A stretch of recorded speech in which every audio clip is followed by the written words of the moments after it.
Notárska úschova alebo vinkulácia vkladu v banke. To je ďalšia téma nášho videoseriálu Ako kúpiť. Pokiaľ už máte pripravenú a podpísanú kúpno-predajnú zmluvu, máte v nej presne definované, akým spôsobom bude vyplatená kúpna cena predávajúcemu.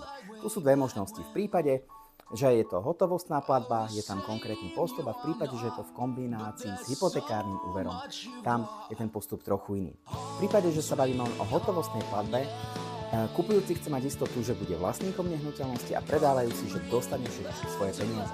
V takomto prípade sa nepostupuje tak, že kupujúci pošle priamo celú platbu predávajúcemu, ale zriadi si buď vinkulovaný vklad v banke, alebo peniaze z predaja dá do notárskej úschovy a tieto peniaze budú predávajúcemu poslané na účet až v momente, keď kupujúci bude na liste vlastníctva zapísaný ako nový vlastník.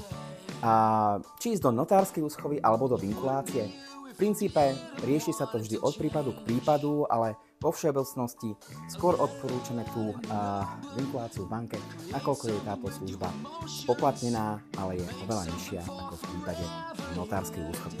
Pokiaľ máte viac otázok, neváhajte a kontaktujte nás, ale vás aj naďalej pozývam sledovať náš videoseriál Ako kúpiť.